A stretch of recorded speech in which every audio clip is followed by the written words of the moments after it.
Kinilala ng Technical Education and Skills Development Authority o TESDA ang mga katangi-tanging kwento ng buhay ng mga matagumpay na Technical Vocational o TechVoc graduates ng TESDA sa pamamagitan ng Tatak TESDA Video Making Contest na ginanap sa Parañaque kagabi. Layo ng nasabing patimpalak na mapalago pa ang kakayahan ng mga Pilipino at mapalawak ang pagkakataon na magkaroon ng trabaho. Sila yung sumasalamin ng ating pangarap bilang isang ahensya ng TESDA na ma-empower yung ating mga kababayan, mabigyan ng magandang kaalaman at kasanayan at higit sa lahat, maabot yung kanilang mga pangarap.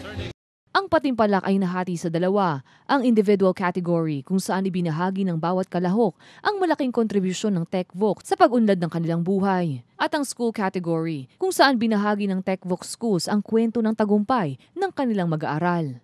Samantala, tinanghal bilang grand winner si Brian Hernandez sa individual category na nagkaroon ng sariling training center dahil sa TechVoc. Best in Video Award naman si Noel Hapitana ng Computer Hardware Servicing. Best in Story Award naman si Elnard Himpal ng Horticulture.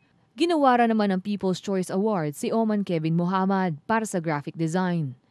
Para naman sa school category, grand winner ang United Christian Academy College of Asia at nasungkit din ito ang People's Choice Award, kung saan tinanghal ang buhay ng isang estudyante na si Jetson Mabalot na ngayon ay nagtuturo na rin sa TESDA para matulungan ang iba pang mga kabataan. Naging inspirasyon ko syempre yung nangyari sa buhay namin na isang nanay ko, nakita ko naman na hindi niya ako mapag-aaral. Pero nung nakita ko yung opportunity na sa TESDA nga, ginrab ko agad ito bilang isang para makakuha ko ng talagang sabihin natin isang malaking opportunity ito sa akin.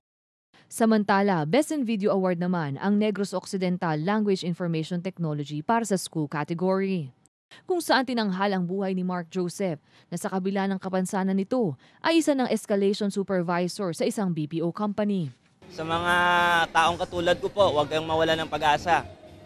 Kasi kailangan nyo lang tiwala sa sarili nyo. Huwag nyo pansinin ang sinasabi ng iba. Kailangan nyo lang na magpursige para marating yung pangarap sa buhay.